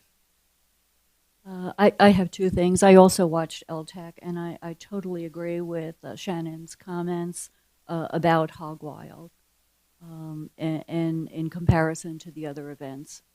And I also agree that LTAC has done a difficult job in allocating the money, but I also have a problem with that $200,000. Having worked in social media and web development before, I did go in and look at the 2024 and the 2025 budget that the marketing group is looking for, and I really find it pretty astounding that they spent $26,500 in 2024 for Facebook and Instagram posts. The website, which I think several people have looked at, which leaves much to be desired, that was budgeted at 2024 for $15,000, way outside what it really costs to do marketing in those. So while I totally support marketing Ocean Shores, I think it's desperately needed. I think the amount of money that's being allocated, certainly for social media and website, is totally unreasonable, and I would like to see that money really reduced. Lisa Scott. So I appreciate all of the work, and you did a phenomenal job, Rich, and to the committee, that's, to come in with cuts, it's not always the easiest thing. I guess I'm going to go against the grain and say I completely support the Ocean Shores Marketing Coalition. I understand what Gina's saying. historically, the county's lodging tax does not want to work with Ocean Shores and Westport because they collect all of the lodging tax funds in those communities and they keep it all, whereas everybody else in the county pays 3% to the county and then they get to keep 2% of those cities. So I get that. It's a little harder of a challenge to work with the county, not impossible. But they historically haven't done events that specifically target Westport or Ocean Shores for that reason. Now the marketing, we need to do something. We need marketing. We need positive marketing. I love the fact of the video that was done, even on a short bit, but it was phenomenal. We have the World Cup coming. I like to see this increase in this. We need to start working on pulling all of those people coming to Seattle for the World Cup. It's billions of people. And even if we could get a couple million out here visiting the ocean because they're coming from all over the world, I'm in support of that. I'd like to see us put way more into marketing than we do. But I'm a supporter of that, most definitely. Yes, Allison. I am definitely in support of doing something with our marketing. And I had called and talked with Councilmember Hartman because when I saw the amount of money, I was like, whoa. But I said, specifically, what are they going to be doing with this money and what have they done? And so can you share with them the information you shared with me about what they've been doing and what their plans are?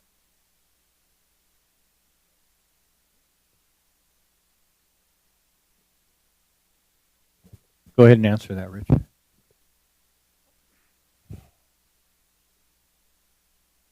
This is one of the areas that I've built my personal life on is advertising.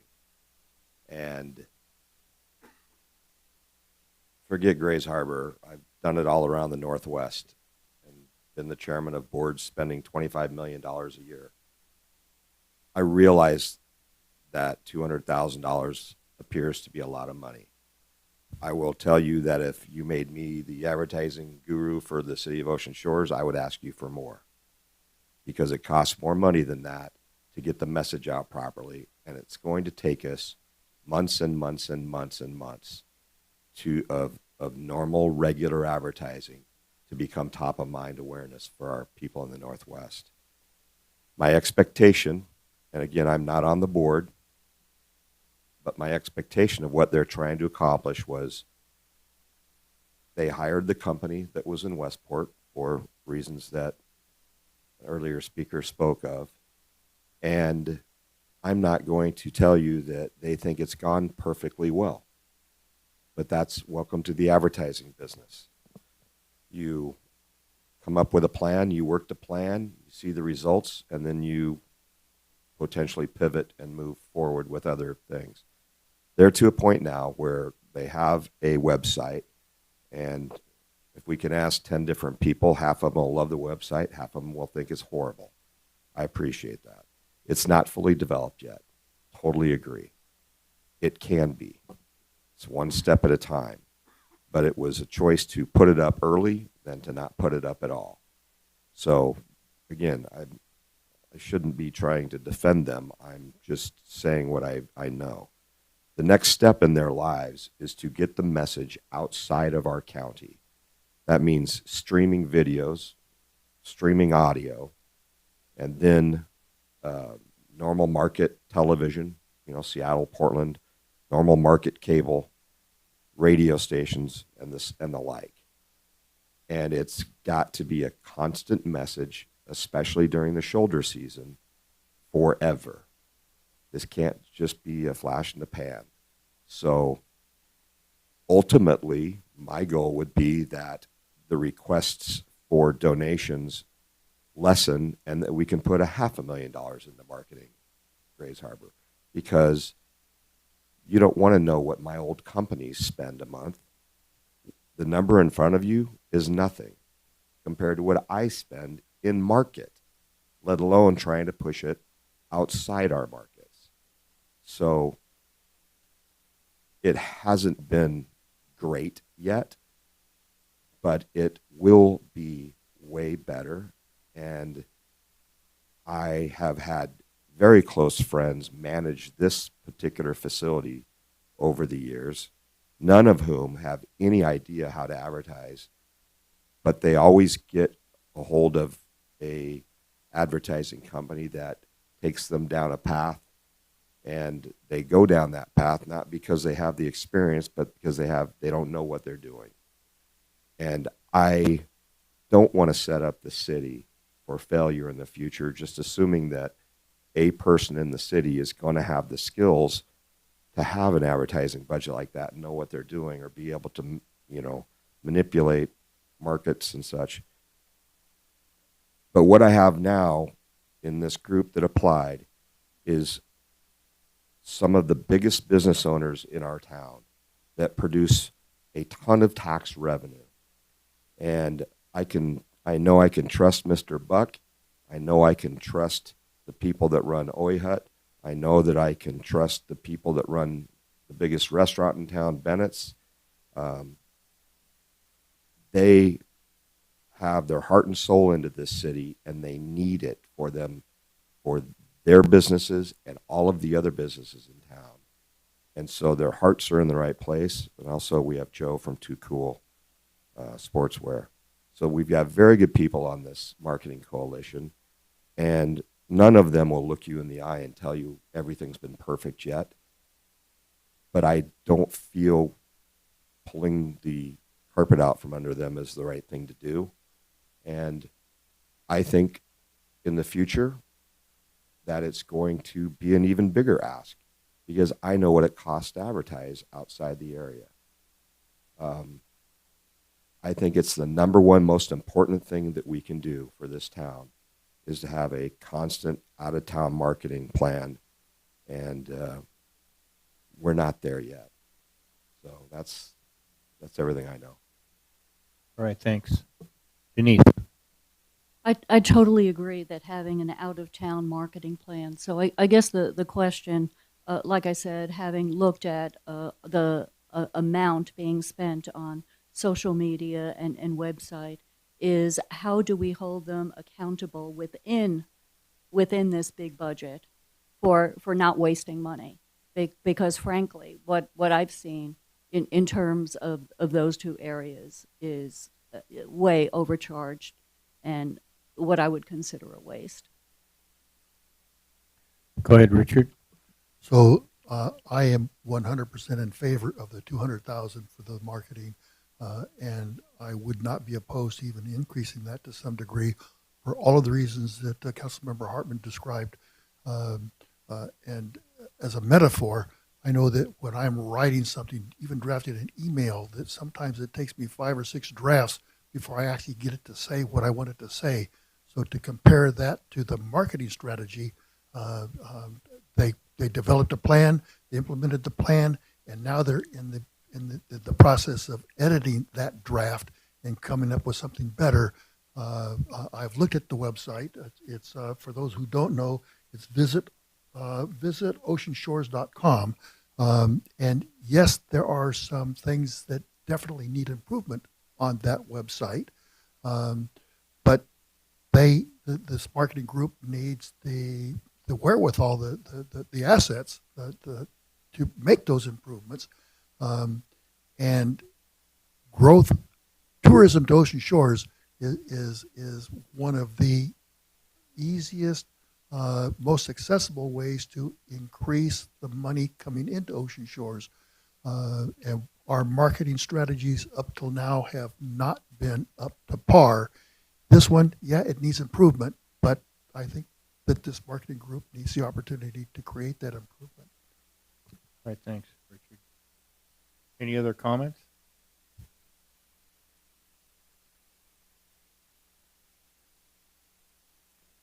Do we have any council action? Yes, Allison. So I would like to make a motion to approve a request of the City Council of the City of Ocean Shores, Washington, to approve the Lodging Tax Advisory Committee recommendation for use of lodging taxes for 2024. Second. All right, we have a second. Any other comments? All right, all in favor? Aye. We have a roll call. Councilmember Sires. No. Councilmember Sires is a no. Councilmember Taylor. Yes. Councilmember Taylor is a yes. Councilmember Griebel. Yes. Councilmember Griebel is a yes. Councilmember Scott.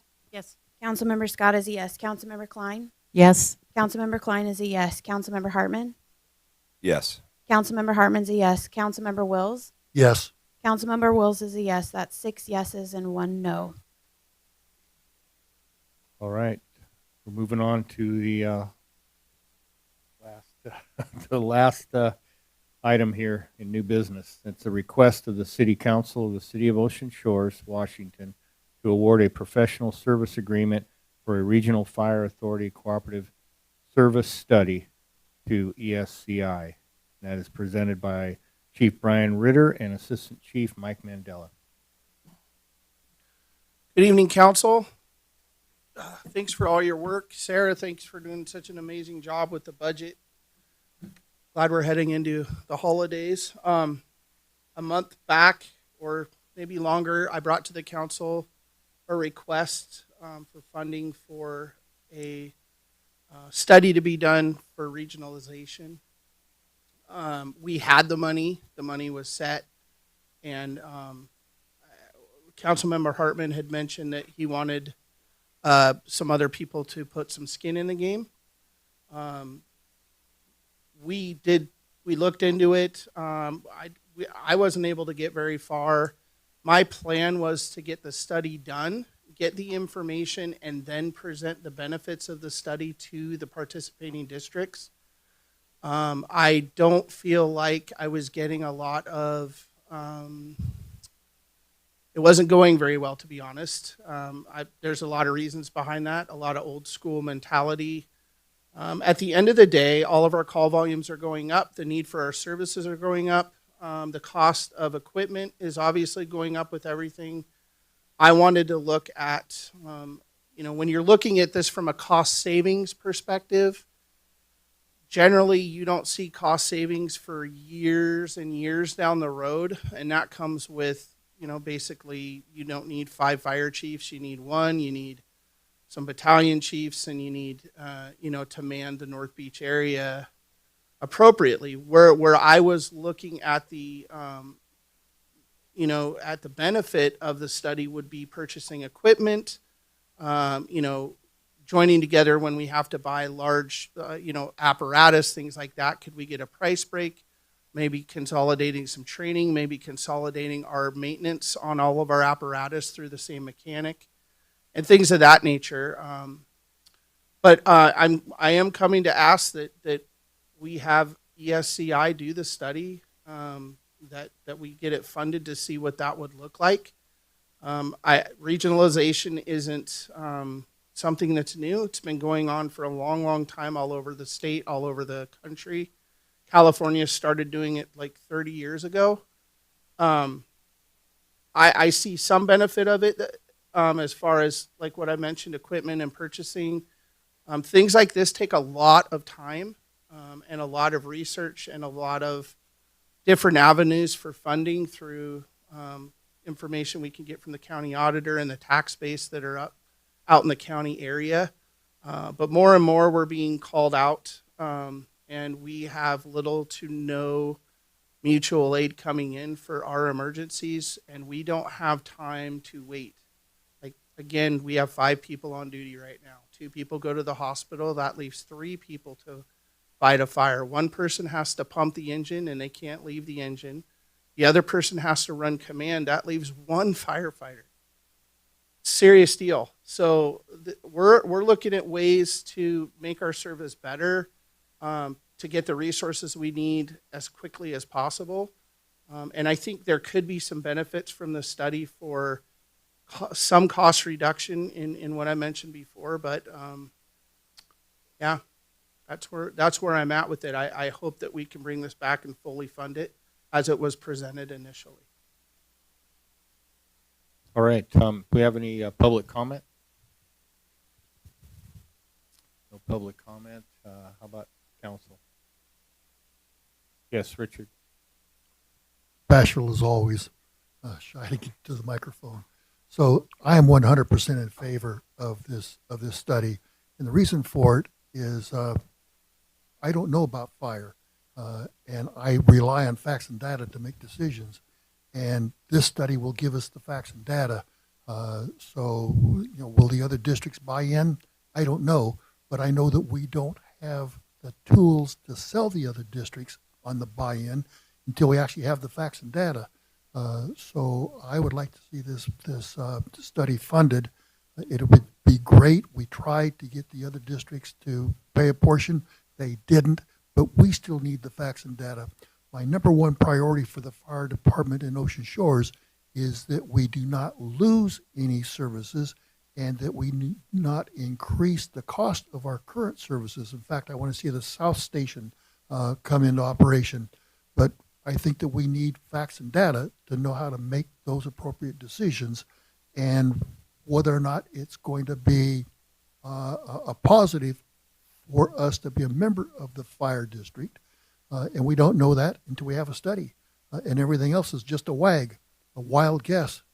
And so that's my position. I'm in favor of funding this. All right, thanks. Any other comments or questions? Yes, Lisa. Well, I think you guys did exactly what we asked, and you went and tried to get that, and can't ask for more than that. So I would just like to go ahead and make a motion. The request to the City Council of the City of Ocean Shores, Washington, to award the professional service agreement for Regional Fire Authority Cooperative Service Study to ESCI. Second. All right, we have a second. Any other comments? All right, all in favor? Aye. All right. Well, we don't have any discussion, no executive session, so we're on to Agenda Review Committee, and that will be Council Member Scott, Wills, and Hartman. And now on to good of the order, and we'll start at the other end. Denise.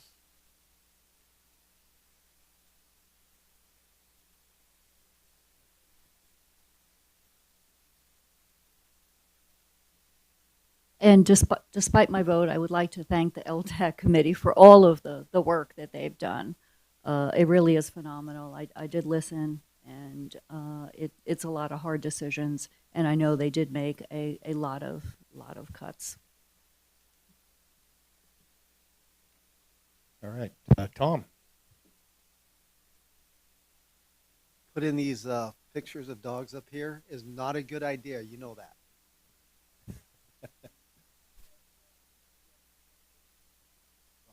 I want to thank everybody that works with the dogs. I visited them about a week ago and got to know the one boy with long nails that needed them cut really badly. Really sweet dog, though. And somebody tried to get me to take him home, but I can't. So I'm already over my limit. So if you want to walk these dogs, they're really fun. Thank you. Lisa Griebel. Thank you, Mayor. I'd like to thank our city for the work they're putting into our budget and the patience they have as we learn this new process. So I thank you for putting up with our questions and taking the time to explain it. It helps a great deal. I do want to just say happy Thanksgiving to our community and just make sure we're all taking that time to spend our time with our friends and our family. And here, as we live in an isolated area with lots of people that have relocated, that taking that time to reach out to our new neighbors that might be spending Thanksgiving alone and making sure they're included in many of our community events or maybe into our own homes for Thanksgiving. Shout out to the Parks Board for having a process to include a youth liaison on the Parks Board. I think that's a great idea. And I do know that the Aberdeen City Council just added a youth to their own city council. Of course, it's someone from my school because our school rocks. But I would encourage that maybe we could talk about or a discussion about adding a youth to our city council as well. And I would love to help with that process if we decide to do that. Right, thanks. Lisa Scott. I echo what Lisa said. I think having a school representative to, it'd be nice to get them involved in local politics and really is a buy-in for our community. And echo what you said for Thanksgiving, making sure to reach out to those and just a big shout out to staff. I, appreciate all the work that's been into the budget. This has not been easy. Also the fire department, and, working to bring that regional fire authority, or at least the discussion forward. Really appreciate that. And one of the things that I would like to see a discussion item on the next agenda would be to talk about the Public Safety Committee.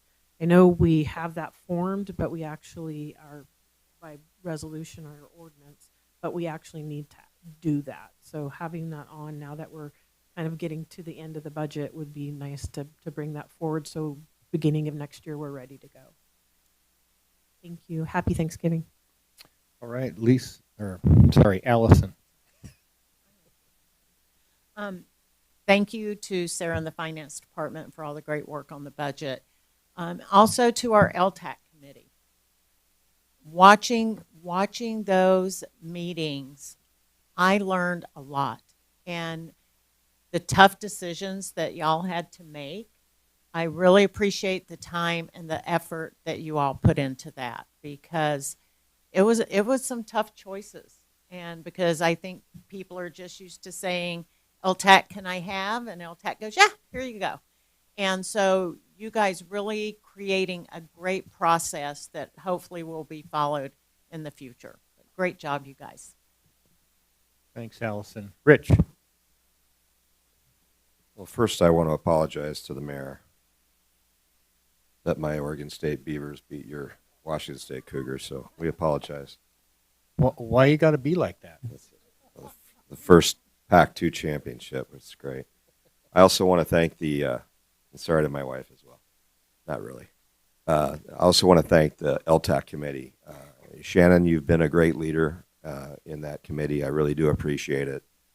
Mary LeDuc has been fantastic. Pat Brunstad and George Lee from the Convention Center. And yeah, it's not a fun assignment. Let's put it that way. But thank you guys very much for your hard work. Richard. So everybody has said much of what I wanted to say, but I'm going to repeat anyway. The LTAC committee, great job. I watched that committee meeting, and I learned some things, and I agree with your comment about Shannon Rubin's leadership on that committee. I'm impressed. Sarah and Shante and the finance, the work that you've put into this budget is just phenomenal. I can't count how many hours I have spent trying to understand the details of the budget. And somebody said, well, I just look at the 30,000 foot view. And for me, the 30,000 foot view is contained in the details. I've got to understand the details, and I appreciate the finance department providing those details. Jane Shattuck and your effort with the dog kennel, good on you. What else can we say? So it's a pleasure to be here. It's a pleasure to be on this council.